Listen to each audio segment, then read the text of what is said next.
Lord. Let us thank Him, for He alone is our rock. He alone is our salvation. Let's worship.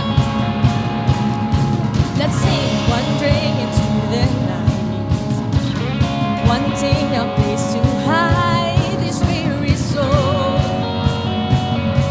this bag of bones. And I tried with all my mind, and I just can't win the fight. I'm slowly drifting, oh vagabond. And just when I'm run out of road, I met a man I didn't know, and he told me that I was not alone. He picked me up, he turned me around, he placed my feet on solid ground. I thank the Master, I thank the Savior, because He healed my heart, He changed my name, forever free. I'm not the same. I thank the Master, I thank the Savior, I thank God. Oh, I cannot deny what I see. Got no choice but to believe. My doubts are burning like ashes in the wind. So long to my old friends, burden and bitterness, you can just keep them moving. No, you ain't welcome here. Sing from now till I walk the streets of gold. I'll sing of how you saved my soul. This wayward tongue has found this way back. Oh, you picked me up, you turned me around, you placed my feet on solid ground. I thank the Master, I thank the Savior, because He healed my heart, He changed my name, forever free. I'm not the same. I thank the Master, I thank the Savior, because He picked me up, He turned me around, He placed my feet on solid ground. I thank the Master, I thank the Savior, because He healed my heart, He changed my name, forever free. I'm not the same. I thank the Master, I thank the Savior, I thank God. Hey, hell lost another one. I am free, I am free, oh I am free. We sing, hell lost another one. I am free, I am free, I am free. Let's sing, hell lost another one. I am free, oh I am free, yes I am free.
We are redeemed, set free, forgiven. We are the chosen, we are the living. We are redeemed, set free, forgiven. So if you love Him, sing, sing. Oh, praise you, Lord. Oh, praise you, Lord. For you are good, you are good. Forever we will dance and sing. For you are good, you are good. Oh, oh, oh. Your love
nothing more beautiful than your love.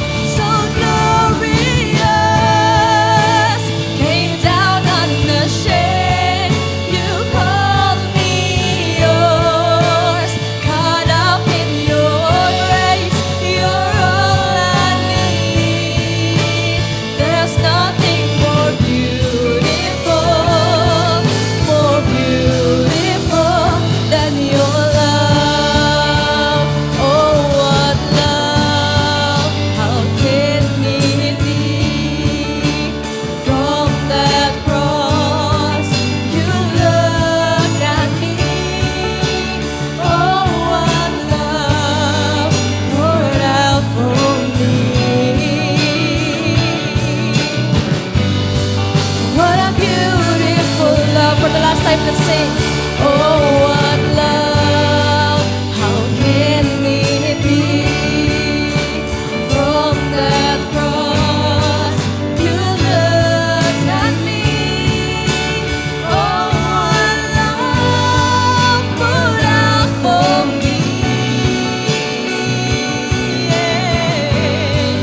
What a beautiful love. What a beautiful love. What a beautiful love.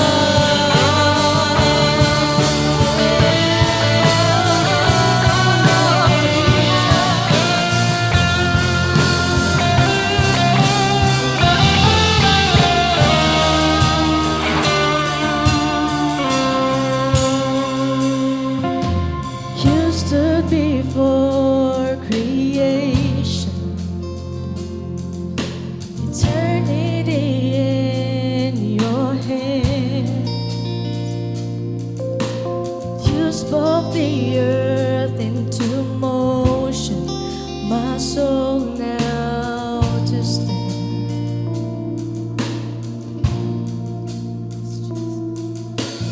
You stood before my failures, carry the cross for my shame. My sin weighed upon your shoulders, my soul now to stand. So what could I say? And what could I do?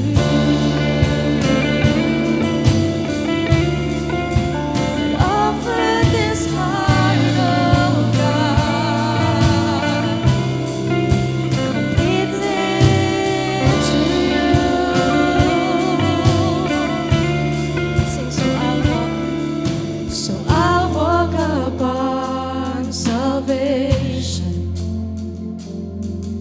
Your spirit alive in me.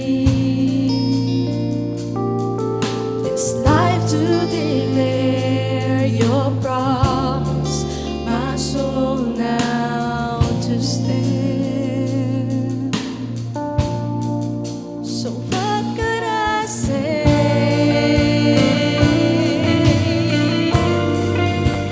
What could I do?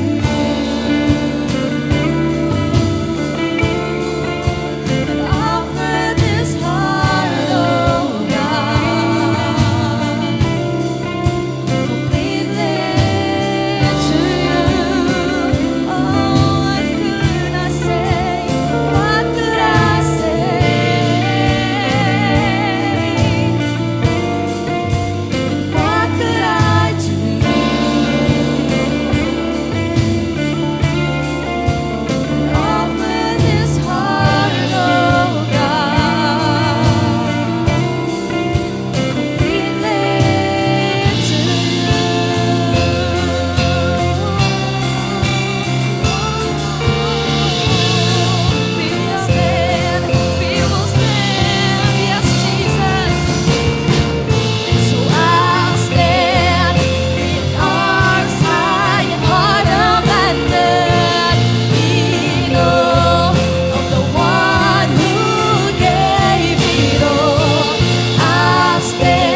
Yes, Lord.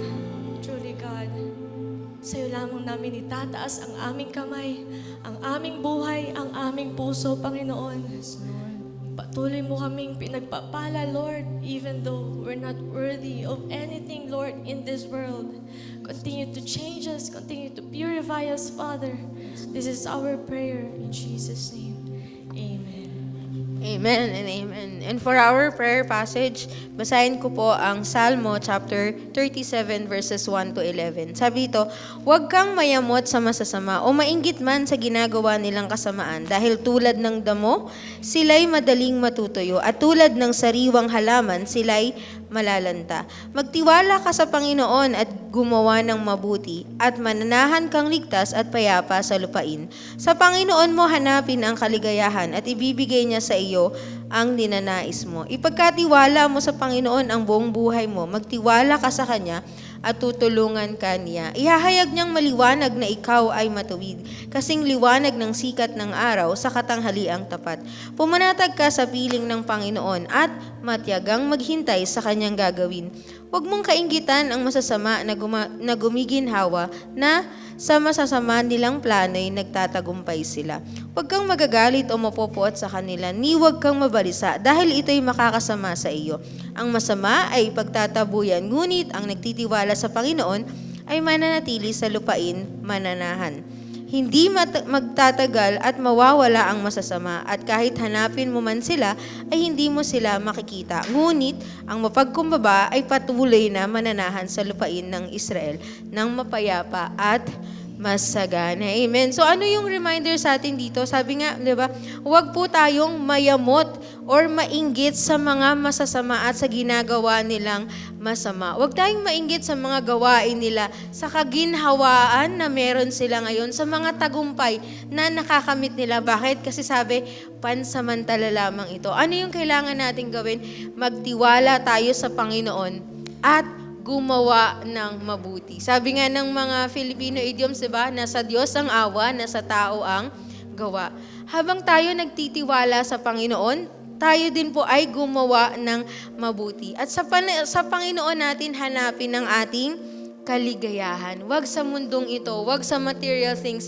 Huwag tayong tumingin sa kung ano ang meron tayo. Pero yung kaligayahan natin, dapat nakadepende yan sa Panginoon. Gano'n niya tayo kamahal, gano'n niya tayo iniingatan. Yung kapanatagan natin sa piling ng Panginoon. Yung kapanatagan natin hindi sa kung ano yung meron tayo. At matyaga tayong maghintay sa kung ano man ang gagawin ng Panginoon. Yun po yung patience, diba? Yung be still. Yung isang bata, pag sinabi mo, o dyan ka lang anak, babalikan kita. Dahil may buong pagtitiwala siya sa'yo, anong gagawin niya? Diyaan lang siya. At hindi siya manganggap, hala, babalikan ba ako ng mama ko? Ano nang nangyari? Uuwi na lang ako. Anong gagawin ng bata? Uuwi. And then, anong mangyari? He or she will be lost. Ganun ba tayo? Dapat ganun tayo na, okay, I will be still. Alam ko, may ginagawa ang Panginoon at babalikan niya ako. Matyaga akong maghihintay. At sabi niya sa dulo, huwag tayong magagalit, mapupuot, o mababalisa. Bagkos, ano ulit yung gagawin natin? Magtiwala tayo sa Panginoon. Sa ngayong umaga na to, I want us to pray na let's ask the Lord for forgiveness muna. Kung meron ba tayong mga inggit sa katawan natin, meron ba tayo na buti pa siya, tambay lang, buti pa siya, illegal yung ginagawa, buti pa siya. Pero bakit pinagpapala siya ng Panginoon? Meron po ba tayong mga ganong thoughts? Let's ask for the Lord's forgiveness. Kasi, again, hindi naman permanente yun. Pansamantala lang yung kaginhawaan at tagumpay na yun. And then, let's ask the Lord na patatagin niya pa tayo, na i-increase niya yung tiwala natin sa Kanya, yung pananampalataya natin sa Kanya, at tulungan tayo ng Panginoon na as we have that faith, we have that work din, na gumawa tayo. Hindi tayo mapagod gumawa ng mabuti. Lord, ayoko nang gumawa ng mabuti. Hindi mo naman ako pinagpapala. Lord, ayoko nang magtrabaho. Hindi naman ako napopromote. Yung isa doon, pabanjing-banjing, napopromote. Nandun ka na naman. Balik ka na naman sa cycle. Let's ask the Lord na, Lord, oo, nandun ako, hindi ako magagalit, hindi ako maiinggit, pero ang i-increase mo naman sa akin yung pagtitiwala at sa paggawa ko ng mabuti. And Lord, I pray na hindi ako titingin sa mga bagay na meron sa paligid ko o sa bagay na meron ako, but yung kapanatagan ko ay sa inyo lamang. There are a lot of things going on in our country. Madaming balita na hindi natin nagugustuhan. Pero the Lord says, be still. Ang kapanatagan natin ay sa piling ng Panginoon. Do you have anxieties, worries? Do you have yung mga iniisip mo? Let's give it to the Lord today. Sabihin natin sa Kanya, siya yung bigyan natin ng Lord, sa'yo na to. Ayoko ng feeling na to. Sabi nga, yung magalit ka, mapuot ka, mabalisa ka. Anong sabi niya dito? Hindi yun makabubuti sa iyo. So, bigay na natin yung kay Lord. So, today, let's ask the Lord, ibigay natin sa Kanya lahat ng hinanaing natin, lahat ng inggit puot natin, isuko natin lahat sa Panginoon, at magtiwala tayo sa Kanya. Let's pray. Lord, we thank you, Father, for your word today, Panginoon. Lord, I pray, patawarin mo ang bawat isa sa amin, Panginoon. Kung nagkaroon kami, Panginoon, ng inggit, nagkaroon kami, Lord, ng pagkainis, Lord, na bakit ganito yung sistema, bakit ganito yung nangyayari sa amin. We are working hard, we're working, na patas kami sa negosyo, bakit ganito yung nangyayari? Bakit sila? Lord, if we are able, yung i-compare yung sarili namin sa masasama, Panginoon, at we think that they are more blessed than us, Panginoon, patawarin mo kami, Lord. Lord, tanggalin mo sa puso namin yung inggit, yung puot, Father, yung mga pagkabalisa namin, Panginoon, yung galit namin, tanggalin mo ito sa aming puso, Lord. But i-replace mo ito ng pagtitiwala namin sa inyo, Panginoon. Lord, i-increase mo yung faith namin. Increase mo, Lord, yung trust namin sa iyo. Dahil alam namin, Lord, na meron kang ginagawang mabuti. And Lord, as you work, Panginoon, sa mga ways na hindi namin maintindihan, hindi namin alam, Lord, I pray hindi kami magsawang gumawa ng mabuti. Lord, I pray nandun kami lagi that we will always do what is right. We will always do, Lord, what is pleasing in your eyes, Panginoon. Hindi kami mapapagod. Wala man kaming nakikitang resulta for now, but hindi kami mapapagod, Panginoon, gumawa ng mabuti. And as we do that, Father, may we find rest. Rest in you, Father. May we, yung be still, Panginoon, ng puso namin, Panginoon, na ang kapanatagan namin, Lord, ay hindi nakikita sa resulta na meron kami ngayon. But yung kapanatagan namin ay nasa piling mo lamang. Lord, I pray, nandun kami sa trust ng isang bata na matyaga kaming maghihintay sa iyong mga galaw. Matyaga kaming maghihintay kung ano man yung gagawin mo. Matyaga kaming maghihintay because we know, Panginoon, na ang nagtitiwala sa inyo kailanman hindi mo binibigo, Panginoon. Lord, we thank you. We thank you for today, for comforting us, Father, and for assuring us, Panginoon, na ang pagtitiwala sa iyo, Panginoon, ay makakabuti sa amin. Salamat, Panginoon, and this we ask in Jesus' name. Amen and amen. Amen and amen. We may all take our seats for the meantime. So, Blessed Sunday, Church, for our tithes and offering this morning, let me share to you in Luke chapter 5, verses 1 to 7. This is an NIV, Luke chapter 5, verses 1 to 7. Basahin po natin. One day as Jesus was standing by the lake of Gennesaret, the people were crowding around him and listening to the word of God. He saw at the water's edge 2 boats left there by the fishermen who were washing their nets. He got into one of the boats, the one belonging to Simon, this is Peter, and asked him to put out a little from shore. Then he sat down and taught the people from the boat. When he had finished speaking, he said to Simon, "Put out into deep water and let down the nets for a catch." Simon answered, "Master, we've worked hard all night and haven't caught anything. But because you say so, I will let down the nets." When they had done so, they caught such a large number of fish that their nets began to break. So they signaled their partners in the other boat to come and help them. And they came and filled the boats. And they filled both boats so full that they began to sink. So ang nangyari po dito, napakaraming tao po ang sumusunod kay Jesus. Bakit po?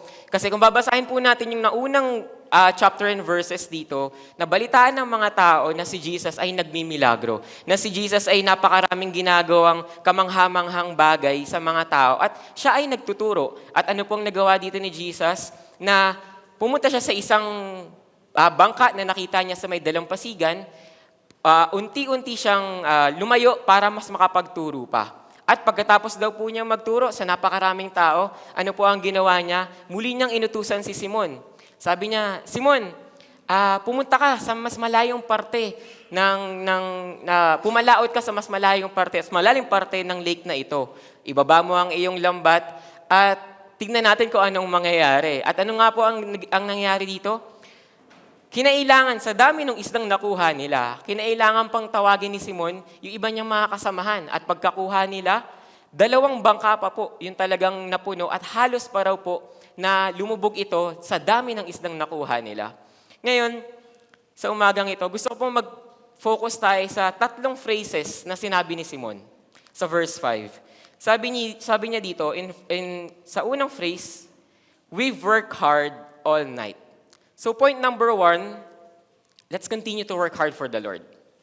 Alam ko po, sa mundo natin ngayon, napakaraming iba't ibang klase ng paraan para kumita.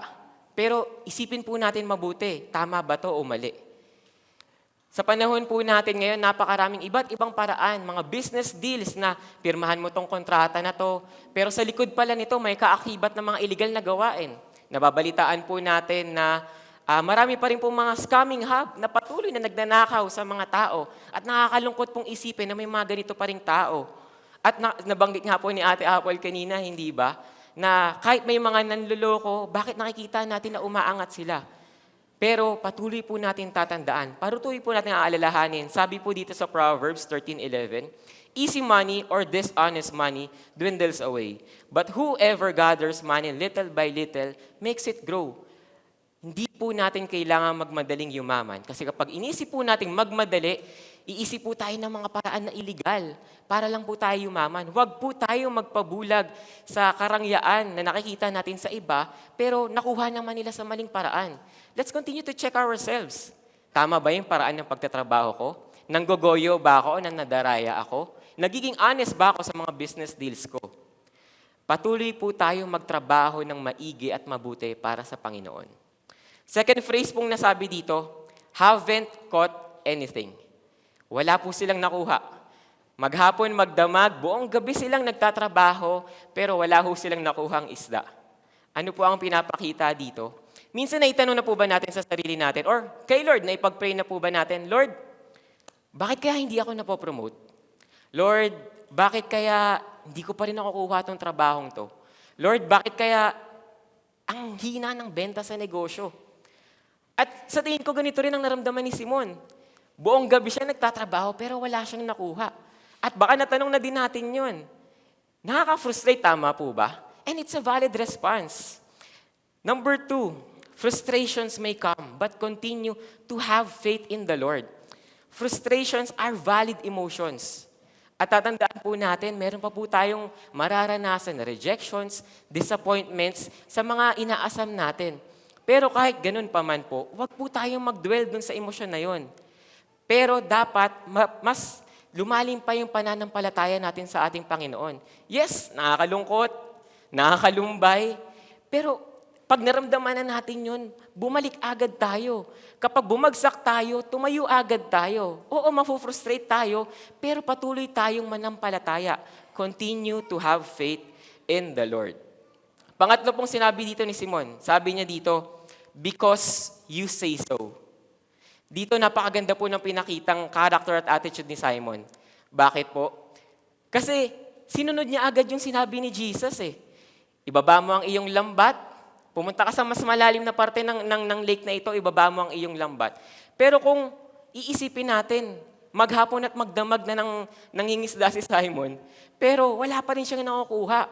Kung ibang tao ang magsasabi nun, sasabihin siguro ni Simon, hindi na. Nasuyod ko na bawat parte ng lake na ito eh. Bakit ko pa gagawin? Maghapon, magdamag na akong nagtatrabaho, pero wala akong nakukuha. Pero nung si Jesus ang nagsabi, anong ginawa ni Simon? Sumunod siya. When Simon heard it, he also followed it. So number 3, let's hear and obey the Lord's command. Pwedeng sabihin dito ni Simon, Jesus, sige, narinig ko, pero magpapahinga na lang muna ako. Pagod na ako eh, maghapon na pagdamag na ako nangingisda. Pero hindi niya ginawa yun. Sabi niya dito, dahil sinabi mo, susundin ko. Dahil sinabi mo, gagawin ko. And minsan as Christians, yun po yung hindi natin ginagawa. Naririnig natin kung ano yung dapat nating gawin. Naririnig natin kung ano dapat nating itama sa ating mga sarili. Pero bakit hindi natin ginagawa? Sabi ni Lord, magtiwala tayo sa Kanya. Hindi Lord Matindi na po talaga ang pangangailangan ko. Baka pwede ko nang lokohin si ganitong tao.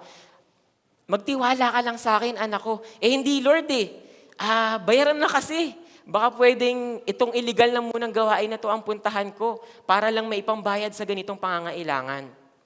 Magtiwala tayo sa ating Panginoon. Alamin natin ang mga pangako niya para sa atin. At kapag sinabi ng ating Panginoon, pakinggan natin at sundin natin.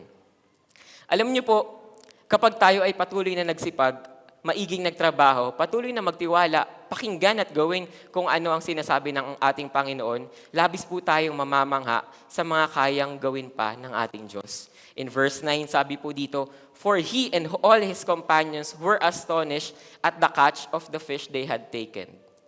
Gusto po ba nating maranasan kung mga kamanghamanghang bagay na nanggagaling sa ating Panginoon? Gusto ba nating maranasan ang mga milagro ng ating Panginoon? Let's continue to check ourselves. Let's continue to trust in the Lord. And in verse 11, let's end in this. "So they pulled their boats up on shore, left everything, and followed Him."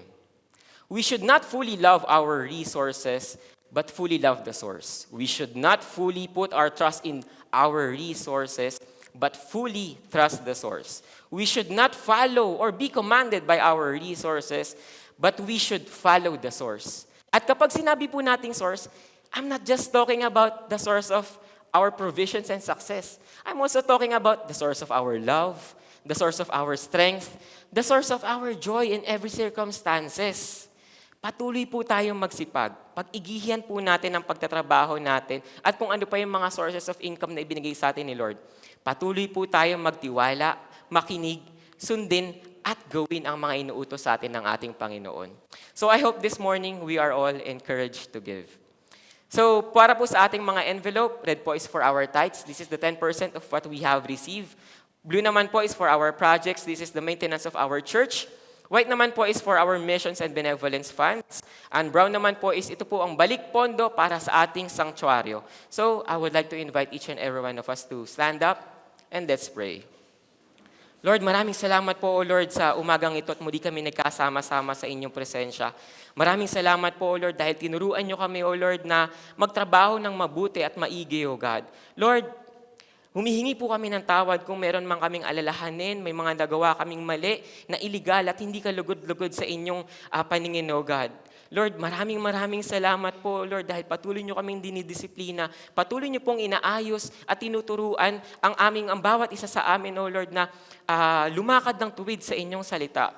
Maraming salamat po dahil muli nyo kaming pinaalalahanan, O Lord, na patuloy naming pakinggan, sundin at gawin ang mga sinabi mo, ang mga inutos mo. Maraming salamat po, O Lord, dahil napakabuti po ng mga pangako mo para sa amin. Maraming salamat po dahil ikaw ang Diyos namin, O Lord, na kahit may mga nararamdaman kaming disappointments, rejections, O God, at frustrations, O God, patuloy kaming magtitiwala at mananampalataya sa inyong mga salita. Maraming salamat po sa bawat umagang ito, O God. We give you all the glory and praise. In Jesus' name we pray. Amen and amen. We may all give to the Lord.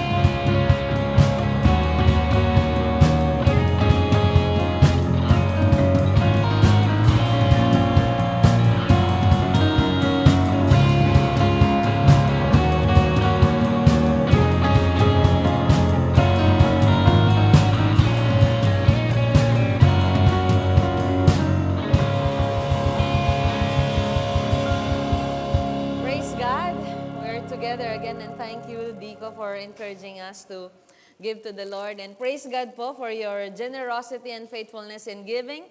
Our project gate has begun. Kung nakita nyo po sa labas, palapakan natin ang Panginoon.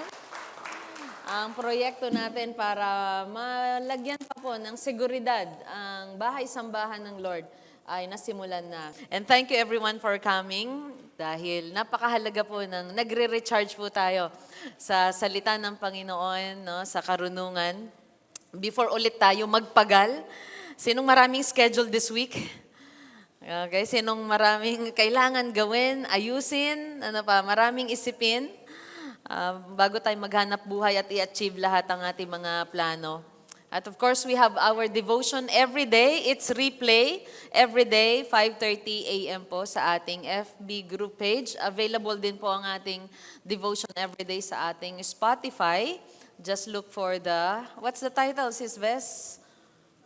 From the Pulpit, okay, of Pastor Alma. And of course, Recharge Night, Wednesday, 7:30 p.m. po yun via Zoom. At ang ating Level 1, patapos na po ang March. Magle-Level 1 class na po tayo. Yehey! Okay, palapan natin ang Panginoon. April 6, 13, 27, and May 4. Sulitin natin ang summer sa ating mga kabataan din po. At yan po ay next month na and isang Sunday ng May 4. So lahat po ng mga small groups mamaya, lahat ng candidates at ang mga dadalo, magsisit in, ay mag-register po tayo.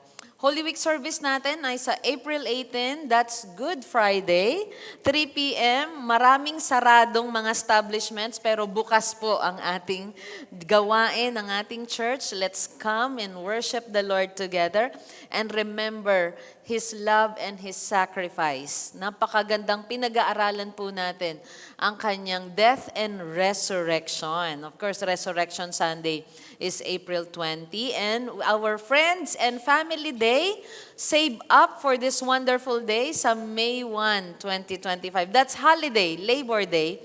At magsama-sama po tayo sa fellowship. And sa lahat ng mga may anak, apo, na 12 years old pababa, meron po tayong Kids Fest. At yan po ay sa May 10, Saturday. Whole day po yun dito. Sino mga magulang, mga titos and titas and mga guardians, lolos and lolas, ihatid nyo po ang inyong mga anak dito. Sa May 10, maghapon po ang ating Kids Fest. Okay, so yun po yung ating mga paalala at mamaya, right after our service, ay meron naman pong Youth and Young Adults Fellowship. Okay, let's continue our series sa Book of John or Gospel of John. Okay, ang title po ng ating sermon ngayong Sunday, ngayong araw na to ay A Message to Those Who Believe. Ano kaya itong mensahe para sa lahat ng mga sumasampalataya sa Panginoon? Mensahe para sa mga sasampalataya, okay? Or sumampalataya na, or sumunod na sa Panginoon. Ano itong mensahe? At bago tayo magpatuloy, review po natin yung nakaraan. Ang pinag-aralan po natin ay nalaman natin who will live and who will die. Okay? At sinabihan ni Jesus, di ba, mga sumusunod sa kanya mga religious leaders sa mga Hudyo na, alam niyo, aalis ako at hanapin niyo ako, hindi niyo ako makikita. Sabi niya, and you will die in your sins. Mamamatay kayong hindi napapatawad ang inyong mga kasalanan kung hindi nga sila sasampalataya sa Panginoon. And who will live and who will die, we have learned that the sincere believer will live, but the unrepentant and self-righteous person will die. So diretsahang sinabihan ni Jesus ang mga nakikinig sa kanya na kung hindi talaga kayo tunay na sasampalataya doon sa kanyang turo, doon sa Panginoon, sila po ay hindi magre-repent at mananatili silang self-righteous na nagsasabing, okay kami, Jesus. Pag sinabi na niya, I am the light of the world, at sabi niya, you are living in darkness, para sa kanila, pinipilit pa rin nila na they are living in the light. And those people will die. Number 2, those who love the Lord will live, but those who love the world will die. Ang sinumang umiibig sa mundong ito, sa sistema ng mundong ito, sa kaparaanan ng mundong ito, ay mamamatay, subalit mabubuhay po ang nagmamahal or umiibig sa Panginoon. We have learned also that those who listen and believe will live, but the unwilling will die. And may mga tao po talagang nakita na nila ang himala ng Panginoon. Na sinasabi nilang, maghimala ka, papakainin mo kami, gawan mo kami ng maganda, ng kamangha-mangha. Pero nung sinabi na niya na siya po yung bread of life, siya yung light of the world, talagang they are unwilling. They are stubborn. They don't believe. Di nila tinatanggap ang Panginoong Jesus, and those people will die. So ngayon, ano ang mensahe niya to those who believe? Let's go to our passage, John chapter 8, Verse 31 na po tayo. So sabi dito, so Jesus said to the Jews who had believed Him. So may mga sumampalataya. Remember, yung verse 30, ang sinasabi ng verse 30, marami po ang sumampalataya sa Panginoon habang sinasabi niya yung mga bagay-bagay na yon. So marami ang sumampalataya, marami ang sumunod. So may mensahe siya. Sabi niya, so Jesus said to the Jews who had believed Him. Okay, sumampalataya kayo. Sumampalataya kayo sa akin. Sabi niya, if you abide in my word, you are truly my disciples, and you will know the truth, and the truth will set you free. Okay, basahin lang muna natin. Parang gusto ko nang idiretso sa pag-aaral, pero let's just read the passage. Let's continue. Verse 3, they answered him, we are offspring of Abraham and have never been enslaved to anyone. How is it that you say, you will become free? Jesus answered them, truly, truly, I say to you, everyone who practices sin is a slave to sin. The slave does not remain in the house forever. The son remains forever. So if the son sets you free, you will be free indeed. Alam niyo ang John chapter 8, napakaraming lines dito na ang gaganda at yung iba, maaring sa katagalan po ng ating pagsunod sa Panginoon ay madalas po nating marinig at maraming mga sikat na verses dito. Tulad niyan, you will know the truth will set you free. If the Son sets you free, you will be free indeed. Madalas ang naalala po natin ay John chapter 6, di ba? John 3:16, for God so loved the world, whoever believes in Him will not perish but have everlasting life. So, the book of John, nasulat ito so that we may believe. Nasulat ang book of John, ang purpose niya, ang goal niya, upang ang mga listeners, ang mag-aaral ng mga ito, ng book na ito, ay sumampalataya sa Kanya. Okay? At dito nagpapaalala ang Panginoon, kapag pinalaya ka talaga ni Jesus, you will be free indeed. Sabi niya. And then in verse 37, I know, sabi niya, that you are offspring of Abraham. Ang mga Hudyo galing sa lahi ni Abraham. Sabi niya, I know, yet you seek to kill me because my words finds no place in you. I speak of what I have seen with my father and do what you have heard from your father. They answered him. Kita niyo po yung palitan, no? Ng usapan dito. They answered him, Abraham is our father. Jesus said to them, if you were Abraham's children, you would be doing the works Abraham did. But now you seek to kill me, a man who has told you the truth that I heard from God. This is not what Abraham did. You are doing the works your father did. They said to him, we were not born of sexual immorality. We have one Father, even God. Jesus said to them, if God were your Father, you would love me. For I came from God, and I am here. I came not of my own accord, but He sent me. Why do you not understand what I say? It is because you cannot bear to hear my word. You are of your father, the devil, and your will is to do your father's desires. He was a murderer from the beginning and does not stand in the truth because there is no truth in him. When he lies, he speaks out of his own character, for he is a liar and the father of lies. But because I tell the truth, you do not believe me. Which one of you convicts me of sin? If I tell the truth, why do you not believe me? Whoever is of God hears the words of God. The reason why do you not hear them is that you are not of God. Let's bow our heads for a while. Let's pray. Father, teach us, Lord, and help us to believe completely your word today, to grasp with understanding your powerful message about salvation, about discipleship, about following you, O God, about being your children. Salamat, Panginoon, sa bawat isang nandito. Ikaw, Panginoon, ang aming tagapagturo. Maging maliwanag ang lahat sa amin at ang aming pagsunod sa inyo, Panginoon, ay maging matibay at punong-puno ng love, Lord, ng trust at ng pagkilala kung sino ka talaga sa aming buhay. We give you all the glory and praise sa lahat ng gagawin mo sa amin, sa aming puso at isipan ngayong araw na ito. In Jesus' name we pray. Everyone say amen. At palapakan muli natin ng Lord sa kanyang salita. Wow. Tell the person next to you, believe in the Lord Jesus Christ.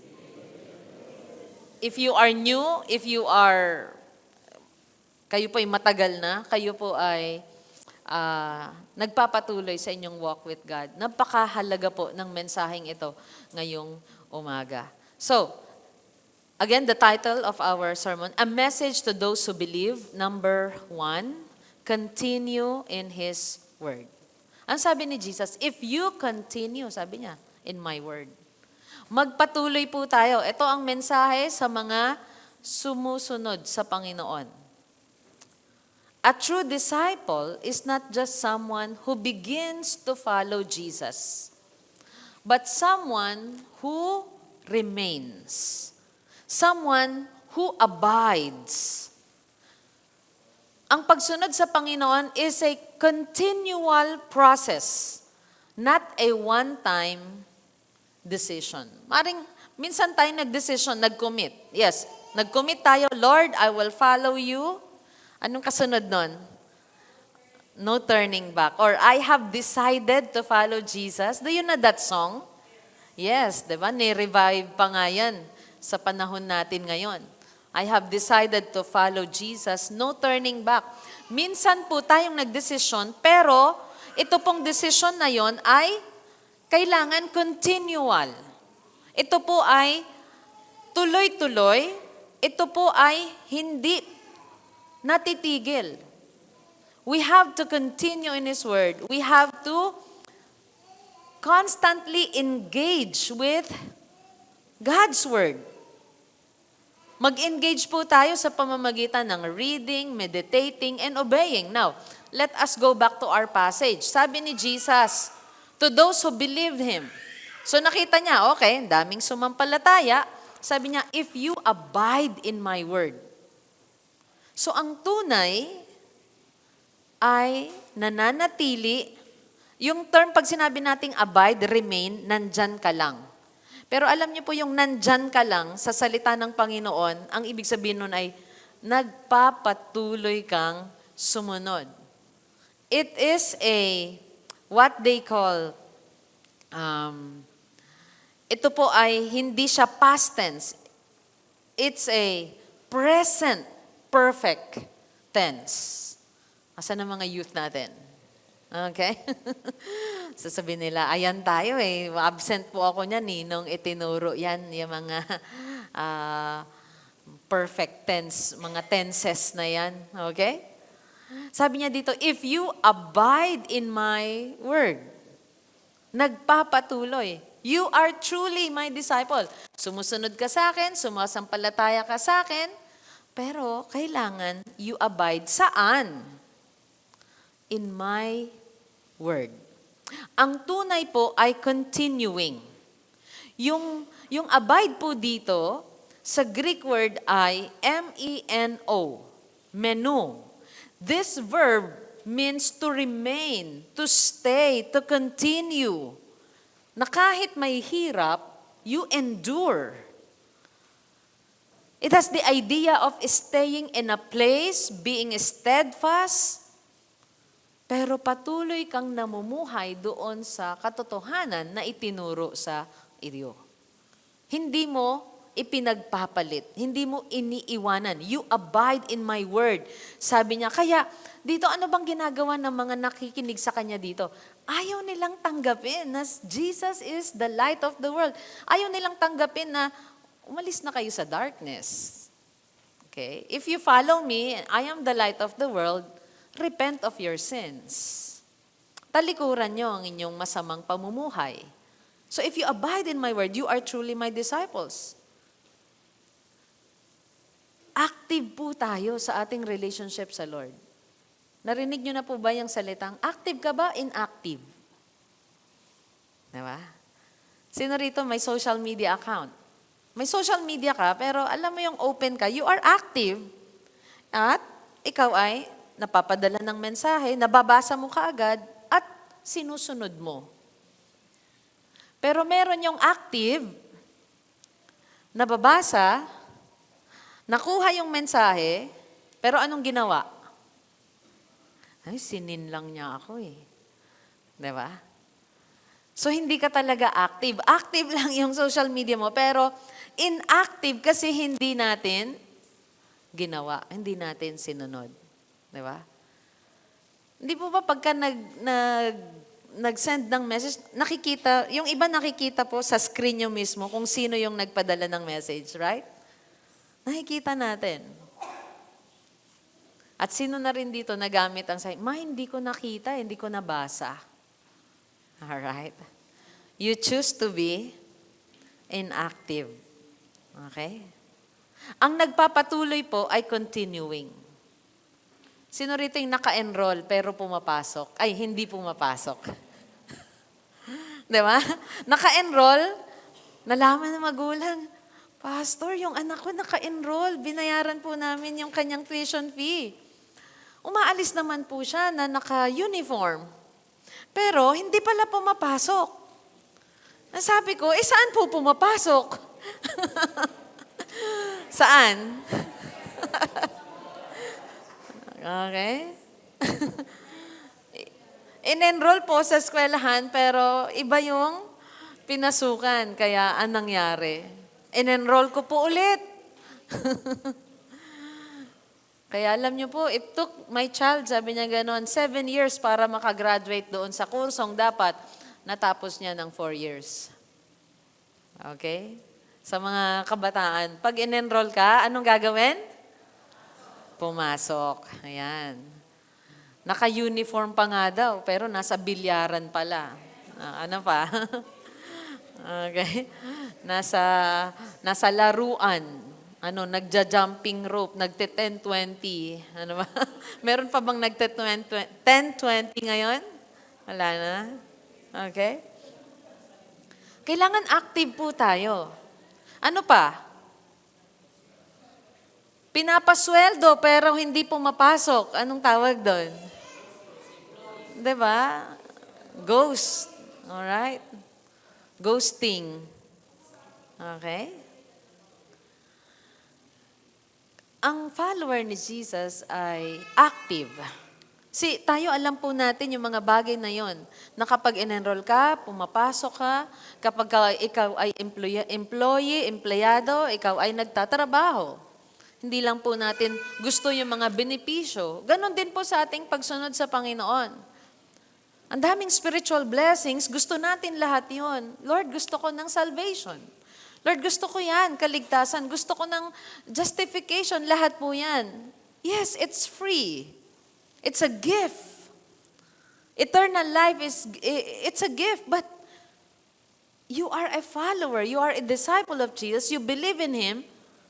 You abide. The grace of God will teach us to continue to follow. Hindi yung grace ng Panginoon ay tuturuan tayong bumaliktad at bumalik sa ating nakaraan.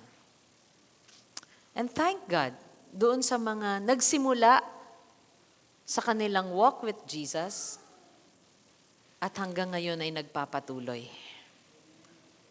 Can I hear amen? So let us continue. John 15:4. Sabi ni Jesus, abide in me and I in you. As the branch cannot bear fruit by itself unless it abides in the vine, neither can you unless you abide in me. Consistent ang Panginoon sa pagtuturo sa kanila. If you believe, you abide. If you are my follower, if you are my disciple, you have to abide. Nagdesisyon ka, pero habang buhay ito na commitment sa Panginoon. And paano po natin mapoprove na tayo po ay nananatili sa Panginoon? Let us hold on to His Word. Let us abide in His Word. Let's do our daily devotion and prayer. Let us make time to read the Bible, to reflect on Jesus' teaching. Ano pa? At kapag nag-aaral tayo ng Word of God every day, let us love others. Yun ang command ng Panginoon. Love Him and love others. Ang mensahe ng cross, it's a vertical love and horizontal love. Relationship natin sa Diyos at ang relationship natin sa tao. Forgive as Jesus forgives. Magpatawad tayo. Dahil sa pagpapatuloy natin sa lakad sa Panginoon, may mga taong along the way kailangan nating patawarin. At yun ay pagsunod sa Lord. Witnessing to others. Share the good news. Share the gospel. Last Sunday, tinuruan ni Brother Chris, is it last Sunday? Yang ating mga kabataan about sharing the gospel, witnessing. And may video po na pinadala or shinare sa kanila and I've heard nagawa na daw noon pa ni Sander. Where is Sander? Ang sharing the gospel to his classmates. And I watched the video. Praise God for His boldness. Palapakan natin ang Panginoon. Wow. Let us witness. Let us share. Sa ating mga kaibigan, mahal sa buhay, meron kang activity, birthday, ano pa, anniversary, kasama mo ang iyong pamilya at mga kamag-anak. At alam mo na kailangan mong i-share ang gospel, then share it. Let us pursue holiness and integrity. Apply the Word of God. Let us endure trials with faith. Sa ating pagsunod sa Panginoon, as we abide in Him, may mga pagsubok po na magpapatatag sa ating pananampalataya. So let us abide in the Lord. Let us continue in Him. So, yun po yung ibig sabihin ng abide. Tayo ay nananatili, nagpapatuloy, and to be a true follower of Jesus, we constantly engage sa word ng Lord. You read it, you meditate it, you obey it, at tinitignan mo kung align lagi ang ginagawa mo sa salita ng Panginoon. Continue in His word. And let the truth free us from the bondage of sin and lies. Diba? Sabi niya, if you abide in my word, you are truly my disciples, and you will know the truth. Kapag nananatili tayo sa Panginoon, nagpapatuloy tayo sa Kanya, natututunan po natin ang katotohanan. At nagiging malaya po tayo. So kapag hindi tayo nananatili, tayo po ay magiging bandage. Alipin ulit. So let the truth free us from the bandage of sin. Let's continue. In verse 30, sabi niya, so Jesus said to the Jews, balikan natin, who believe in Him, if you abide in my word, you are truly my disciples, and you will know the truth, and the truth will set you free. This is the result of abiding in the word of Jesus. We will know the truth, and the truth will set us free. Naranasan niyo na po bang maipit kahit sa pintuan? Pag naipit ka sa pintuan, well, damit mo, okay, manghihinayang ka, pero naipit ang kamay mo sa pintuan. So para kang naging, kumbaga, tanikala. Or yung kalahating katawan mo naipit sa elevator or sa pintuan. Yung ang kalingkingan lang natin, tama ba? Kalingkingan yung sa maliit na daliri sa paa. Pag naipit yan sa pintuan, anong gusto mong mangyari? Di ba makalaya agad? Tama po ba? Meron bang naipit na gusto mong nandun ka lang? Ay, naipit ako. Ang sakit po nun. Actually, hinahatak mo kaagad kapag naipit ka. Kapag naglalakad ka, for example, sa isang park, sa forest, at biglang may baging. Alam niyo yung baging? yung vine na may mga dahon-dahon. Okay? Naka-curl siya, na ipapalupot siya, biglang napalupot sa leeg mo. Anong gusto mong mangyari? Gusto mong matanggal agad yun. Minsan nga sapot lang eh. Bawa yung bahay nyo, hindi na nalilinisan, biglang may sapot, bumagsak sa mukha mo. Parang, alam niyo po yung reaction nyo, naranasan niyo na yon. React nga tayo lahat, try nga, may sapot, bumagsak sa mukha. Paano tayo nag-react? Tatawag pa ba ako dito ng Kyla, ng Cyrene? Di ba? Di ba gusto natin talagang hahawiin natin kaagad. Why? Ayaw natin na nagiging alipin tayo. Nababalutan tayo ng isang bagay na makakasama sa atin. Maiipit tayo sa isang bagay na masasaktan tayo. Kapag tayo'y nakalaya, ang sarap ng pakiramdam. Naipit ka sa elevator, nakalaya ka kaagad. Ang sarap po ng pakiramdam. Okay? Kahit tinamaan ng konti yung ilong mo, nasira ng konti ang iyong makeup, madali mong i-retouch. Ang mahalaga, nakalaya ka sa pagkakaipit. Ang sabi niya, and you will know the truth. Kaya blessing po, alam nyo yung naririnig natin ang truth at nauunawaan natin ito. At lumalaya tayo, lumilinis ang buhay natin. It is a blessing. Kumusta yung puso natin nung malaya na siya sa sama ng loob? Nung malaya na siya sa tampo at galit. Di ba ang sarap ng pakiramdam? Kahit ang mga tao sa paligid natin, sa bahay natin, nakikita sa mukha pa lang natin na malaya tayo sa galit. Ang taong punong-puno ng galit, nakikita mo kaagad sa mukha. I don't want you to look at the person next to you. Akala nung iba, ang next ay, look at the person next to you. No, I don't want you to look at the person next to you. Just look at me. Okay? Tingin ka lang sa akin. Dahil kapag nababalutan po, kailangan isipin natin parang laging sapot or baging yan na gusto nating matanggal sa ating buhay. And the truth will set you free. That is the blessing of abiding in the Lord. You will know the truth and the truth will set you free. Lumalaya at ang taong malaya, malinis po ang pamumuhay. Number 2, reject the lie of self-righteousness. Message, this is a message to those who follow the Lord Jesus. I-reject mo yung lie of self-righteousness. Self-righteousness, ito po yung paniniwala na meron tayong superiority, moral superiority, disapproving of others. Naniniwala tayo na tama at mali ang sinasabi. Tama tayo at mali si Jesus. Ano pa? This is pride. Reject the lie of self-righteousness. Bakit natin nasabi yun? Kasi ano ba ang isinagot ng mga kausap ni Jesus? Nasabi niya, if you abide in me, kung mananatili kayo, tutunay ko kayong tagasunod at malalaman ninyo ang katotohanan at ang katotohanan magpapalaya sa inyo.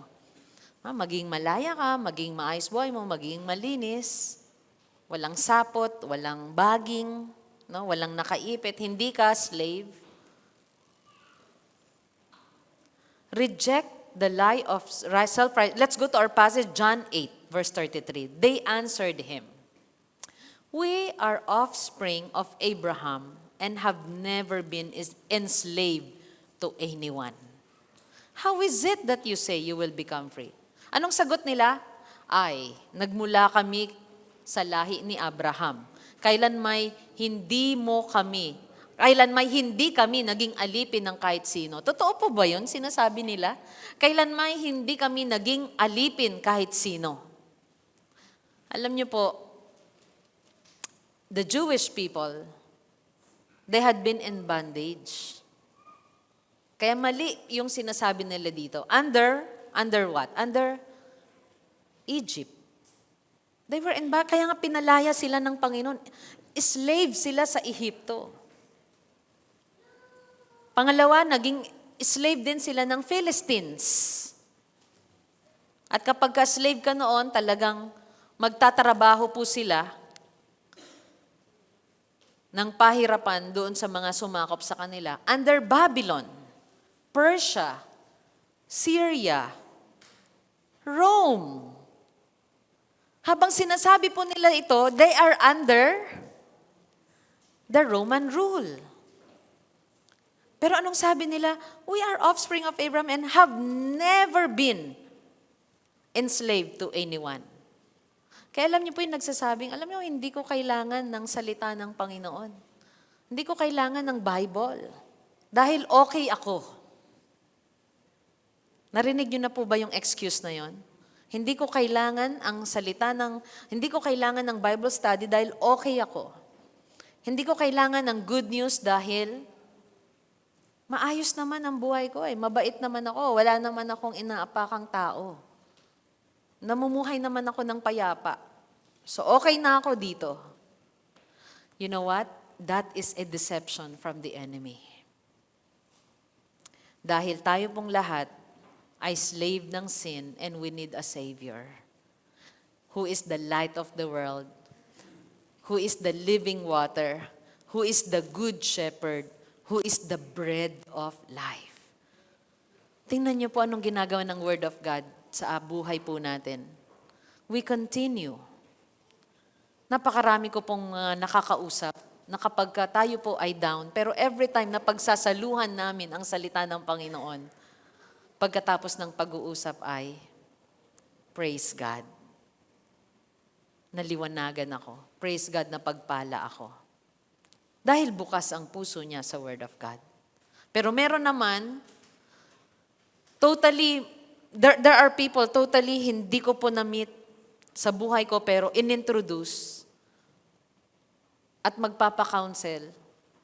Ipipresent ko ang gospel, ipipresent ko ang Word of God, pero dahil wala pong faith sa Panginoong Jesus, lahat ng salita ng Panginoon ay nireject.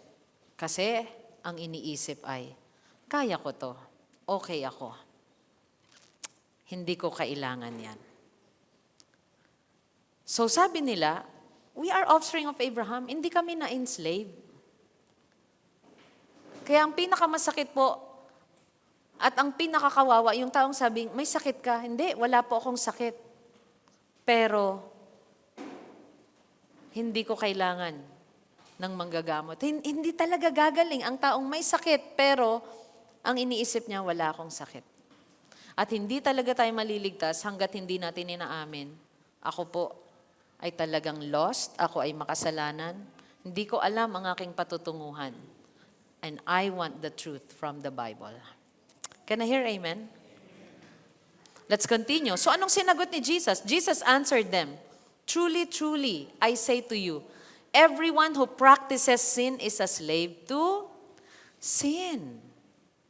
So dito po, tinuturuan sila ng Panginoon kung anong klaseng slavery ang meron po sila. Sabi niya, truly I say to you, everyone who practices sin is a slave to sin. Kayo ay alipin ng kasalanan. And the slave does not remain in the house forever. Totoo po yun dahil sa panahon po nila, ang alipin ay pwede pong palayasin at paalisin. At sabi niya, the son remains forever. Di ba yung mga anak, pagpasok ng bahay, with all confidence, Ma, anong? Di ba? Anong ulam? Ang sarap na tanong yon. Tapos sasagutin ka ng nanay mo, anak, merong nilagang buto-buto. Di ba? Merong pritong pampano dyan. Wow. Ano pa? Ano pang ini-imagine nyo pong kakainin mamaya? Merong California maki dyan. gumawa ako. Nag-overnight ako para, makapag-roll ako ng California Maki. At para masarap, meron nga pala dyang malamig na inumin ka. Wow. Do you love your parents who provides for you? Amen? Palapan nga natin ang ating mga magulang. Okay. Parang yung iba, hindi makapalakpak. Okay. Yung anak, nananatili sa bahay, may confidence ka pa nga pumasok. Bahay mo yun. Diba? At kung bahay mo, mauupo ka, mahihiga ka, diba? Magro-roll ka sa floor, okay lang. Mag-exercise ka dyan. Magluluto ka, because it's your house. Because you are your parents' daughter or son. Pero kapag hindi nyo po bahay yung pinasok nyo, ano po ang gawi natin? Anong attitude natin? Di ba? Hindi ka magtatanong, "Hi, anong ulam?" Hindi po tayo pumapasok ng gano'n na, "Ay, good morning, good evening po. Ano pong ulam ninyo?" Di ba? Meron na bang gano'n? Unless best friend mo yung pumasok at may usapan kayo. Pero hindi natin yun ginagawa dahil alam natin hindi natin yun tahanan. At hindi ka anak. Bumisita lamang. So sinasabi ni Jesus dito, yung gumagawa ng kasalanan, nagpa-practice ng kasalanan, siya ay alipin. At tandaan ninyo, ang alipin, hindi siya mananatili sa tahanan. Ano pong dinadrive ni Jesus dito? Hindi makakapasok sa kalangitan. Ang slave sa sin, hindi makakapasok sa presensya ng Panginoon. Kaya sabi niya, so if the Son sets you free, you will be free indeed. At kung tayo po ay slave sa sin, kailangan natin ng magre-rescue sa atin para kalagan tayo. At sino po ang makakapagkalag sa ating kasalanan? A holy God. Kapag ikaw ay alipin sa isang tahanan, sa mga panahon nila noon sa Roman, sa kultura nila, sa mga Hudyo, kapag ikaw ay alipin, kailangan merong isang taong galing sa labas ang bibili ulit sa'yo or magpapalaya sa'yo. And you will be free. And that's why we need Jesus. Dahil lahat po tayo ay slave to sin. And true freedom comes from where? From trusting Christ and allowing His truth to set us free. True freedom. Yun po yung tunay na kagalingan or tunay na kalayaan. Magiging malaya lang po tayo kung si Jesus po ang nagpalaya sa atin. Kasi sino po ang tunay na makakapagpatawad ng ating kasalanan? I cannot ask for forgiveness from Buddha. Wala siyang power to forgive me. I cannot ask forgiveness from another person. Wala siyang kakayahang linisin ako sa lahat ng aking kasalanan. Jesus is the only mediator, regalo, binigay sa atin upang tayo po ay palayain sa ating mga kasalanan. And if you are in Christ, ikaw nga ay malaya sa kasalanan. What a joy to know. At kung ikaw ay malaya sa kasalanan, ikaw ay makakapasok sa walang hanggang tahanan at hindi ka palalayasin. Makakapasok ka doon at pwede kang magtanong, anong ulam? Palapan uli natin ang Panginoon. Amen? Yun lang po ay dinagdag natin dahil sa ating napag-usapan na pagpasok ng tunay na anak ay nagtatanong sa pamilyang Pinoy ng anong ulam. So true freedom comes from trusting Christ. Ang sarap malaman, di po ba? At ito rin po yung kalayaan na kailangan nating ipamalita at i-share sa iba. Kaya tayong patawarin ni Jesus sa lahat ng ating kasalanan. Talaga po? Yes. Paul, the apostle. Ano po bang kasalanan niya? Grabe, di po ba? He persecuted the believers in his time. Pero ang Panginoong Jesus, nagpakilala sa kanya. At napakarami pa pong mga tao sa paligid natin na madilim ang buhay pero sinuko ang buhay sa Panginoon at sila'y pinalaya. Amen? Ngayon, look at the person next to you.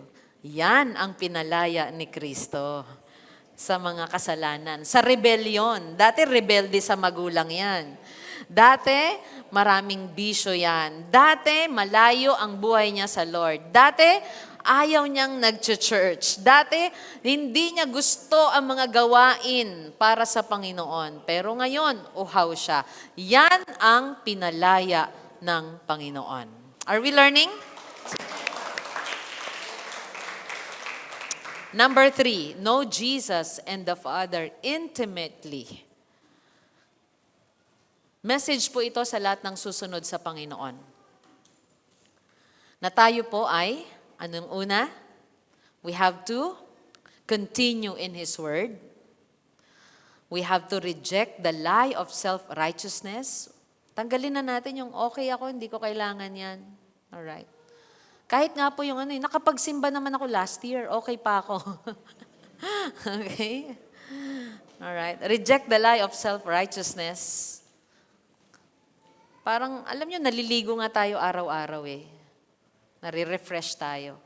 We need the Word of God every day. We need the Holy Spirit every day. We need Jesus every day.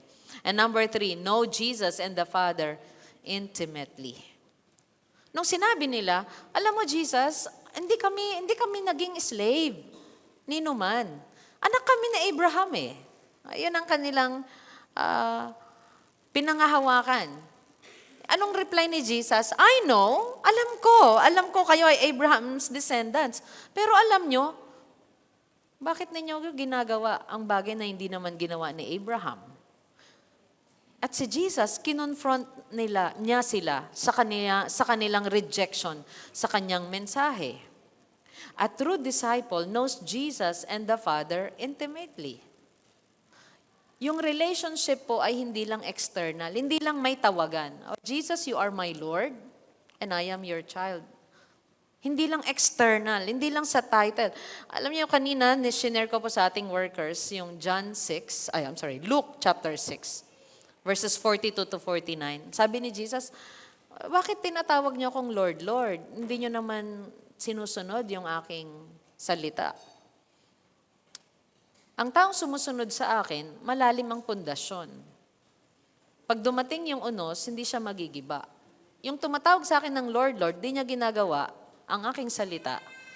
Nagtayo lang siya, parang nagtayo siya nang hindi nagukay. Ipinatong lang sa lupa yung kanyang estruktura. At nang dumating ang bagyo, siya'y nagiba. So nagko-confront si Jesus na mga ganun. At ganun din sabi niya, oh, kayo anak ni Abraham, pero bakit? Bakit hindi mo sinusunod? Hindi niyo sinusunod yung ginawa ni Abraham. So wag lang natin tawagin siya sa title, kundi talagang merong tunay na relationship. Kapag tayo po ay may relationship sa ating mga anak, sa ating asawa, alam natin kung ito'y buhay, kung ito'y active or inactive. Sino rito may asawa pero 8 years nang hindi nakakausap? Kasi nasa Serenity na. Kasi nasa Forest Park na, nasa cemetery na. Wala na, di ba? Okay? Pero nasasabi mo, ay may asawa ako noon.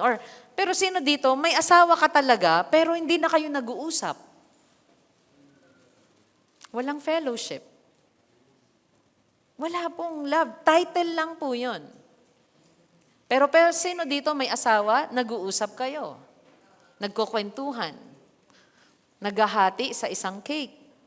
Naghahati sa kape. Naghahati sa isang bangus. Saya akin ang tiyan, sayo ang buntot.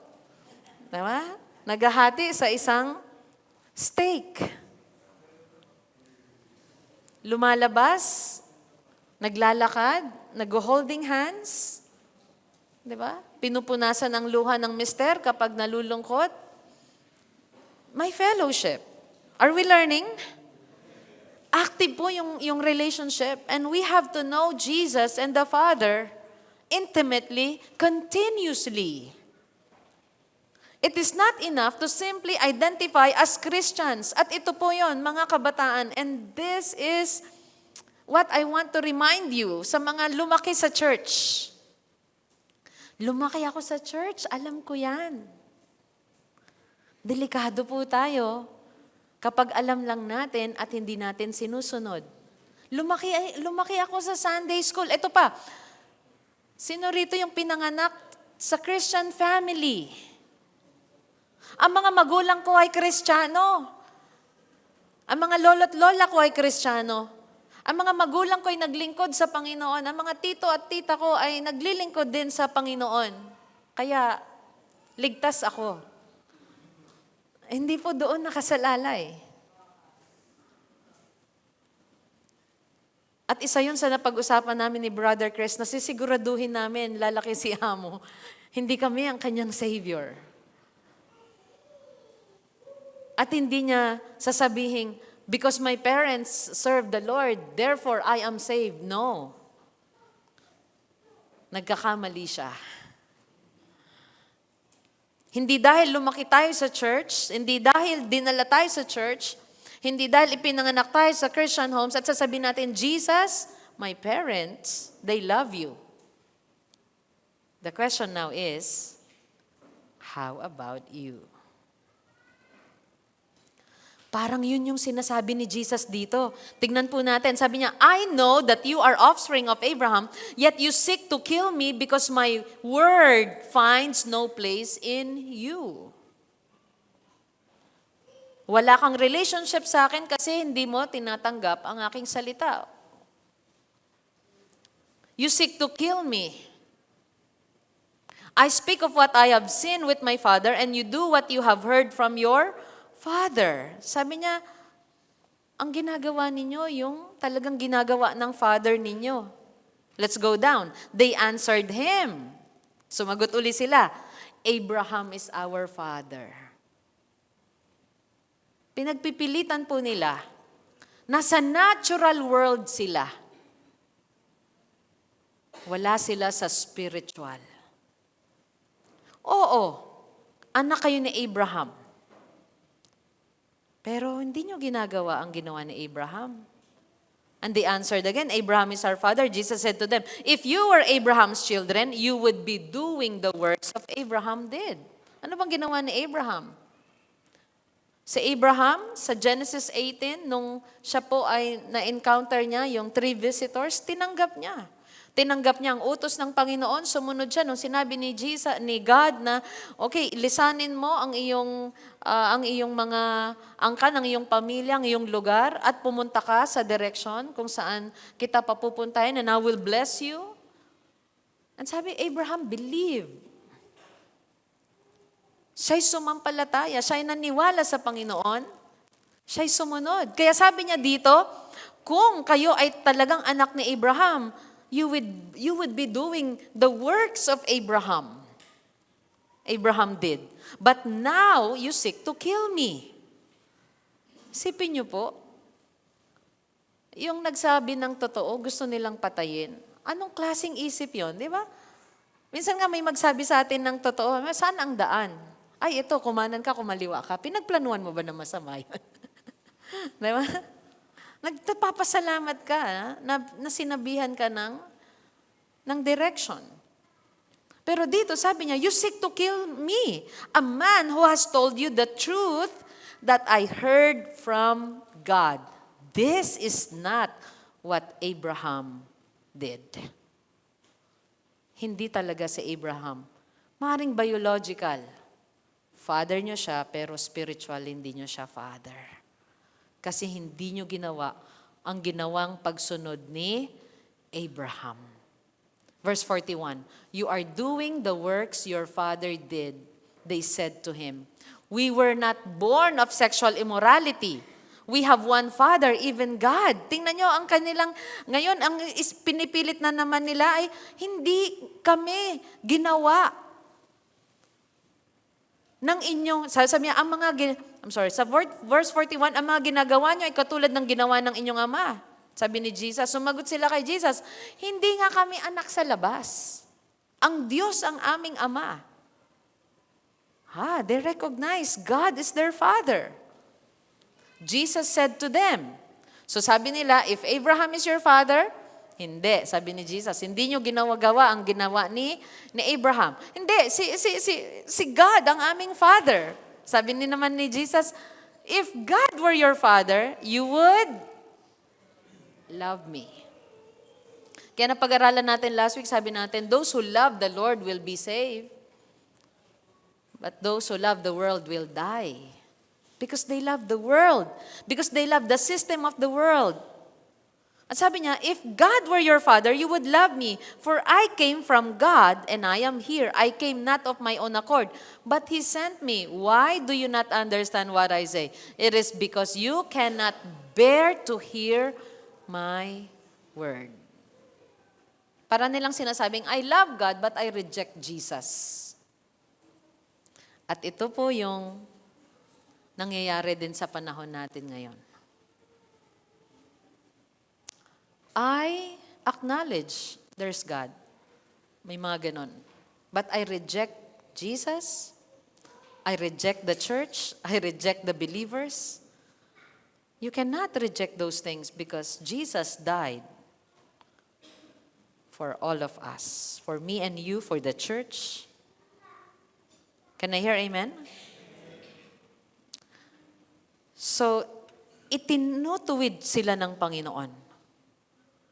Dahil ang mga taong kausap niya ay puno ng prejudice, puno ng jealousy, punong-puno ng katigasan ang kanilang puso sa pagtanggap sa salita ng Panginoon. Napakahirap po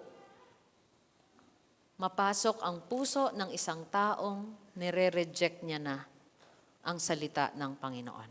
And that's why another message to the believers, to those who follow Jesus, number 4, live in alignment with God's truth.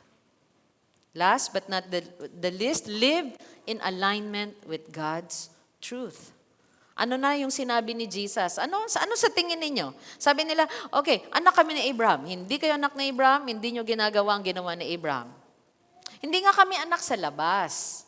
Si God ang aming Father. Hindi nyo Father si God. Kasi kung siya'y Father ninyo, you will love me. Ano pa sa tingin niyo ang sasabihin ni Jesus? Eto na. In verse 42, Jesus said to them, let's move to verse 44. You are of your father, the devil, and your will is to do your father's desires. He was a murderer from the beginning. Wow. This is a strong testimony to the devil's objective personality. Sinos ang kaaway dito? Sino si Satan? Sino ang devil dito? Sabi niya ganon, he was a murderer from the beginning. Saan po nasulat yung first murder? In the beginning. Sa Genesis. Alright? At makikita na po natin, ang sistema ng mundo, pagka hindi niya makuha ang gusto niya, anong ginagawa sa mundo? Murder.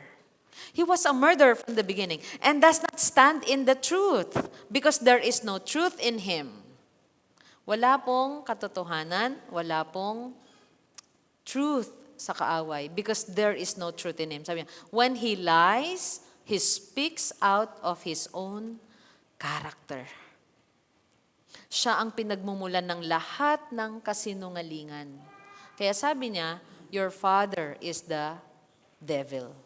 For he is a liar and the father of lies. Jesus reveals the nature of Satan dito. Nireveal niya ang nature. Ang nature ng Panginoon, light, love. Diba? Ang nature ni Satan ay lies.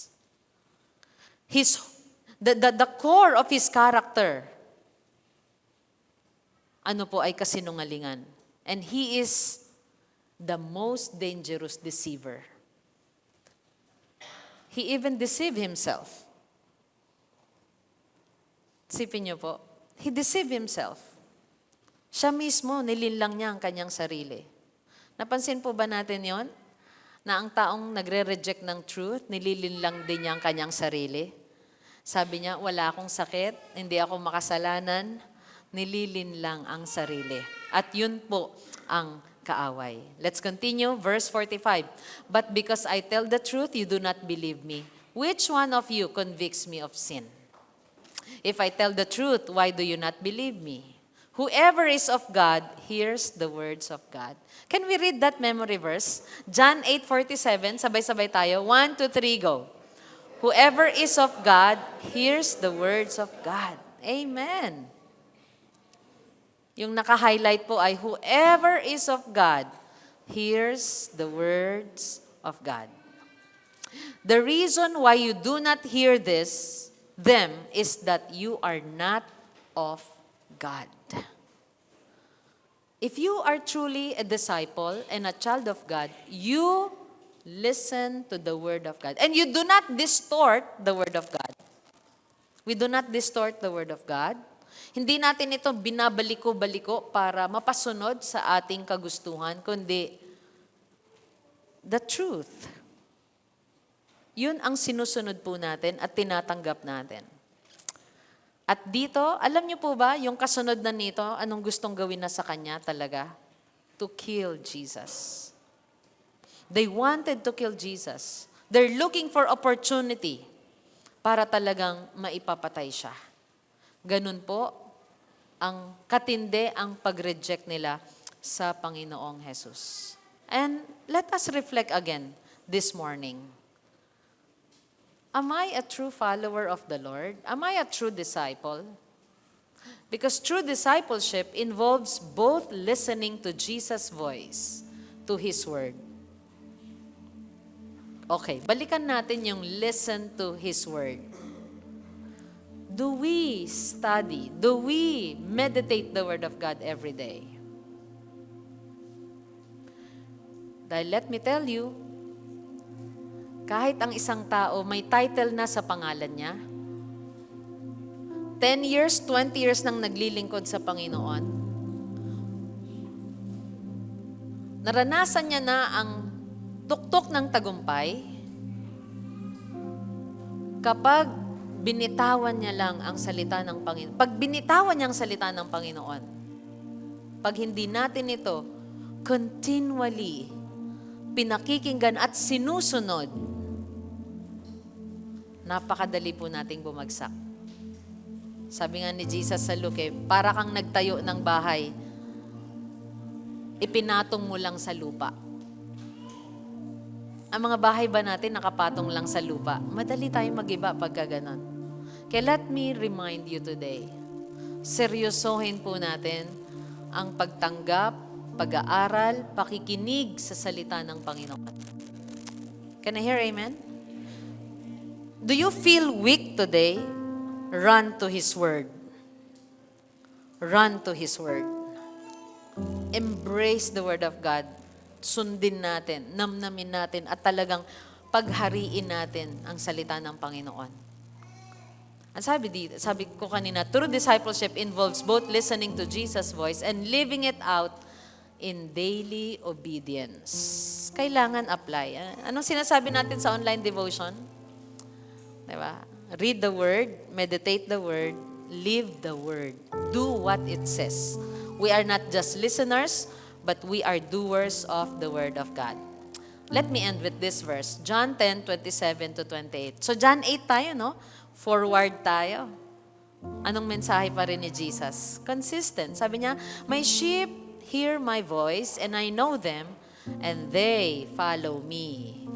Ang tunay na tupa ay nakikinig, sumusunod. At alam niyo po ang regalo ng Panginoon sa lahat ng sumusunod sa Kanya? I give them, what? Eternal life. And they will never perish. And no one will snatch them out of my hand. Wow. Our salvation is secure sa kamay ng Panginoong Jesus. Ang regalo niya sa lahat ng tunay na sumusunod sa Kanya ay eternal life. Kaya nga po, ang ating memory verse kanina sa John 8 verse 30, John 8 verse 36. So if the Son sets you free, you will be free indeed.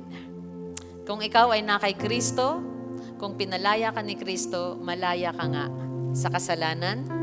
Ikaw ay makakapasok sa kanyang tahanan at may confidence ka na magtanong, ano ang? That pala, title nito, ano ang ulam? Hindi. Whom the Son sets free, He is free indeed. Tell the person next to you, you are free in Jesus. Huwag ka nang bumalik sa kasalanan. Amen? Let us stand and let's sing this song for Jesus. I'll stand with arms high and heart abandoned in awe of the one who gave it all. I'll stand, my soul, Lord, to you surrendered all. I am is yours. I'll stand with arms high and heart abandoned in awe of the one who gave it all. I'll stand, my soul, Lord, to you surrendered all. I am is yours. Itataas aking kamay at aking puso na mamahal sa pag-ibig mong wagas. Itataas, iaalay ang aking buhay, Diyos, ako'y sa'yo.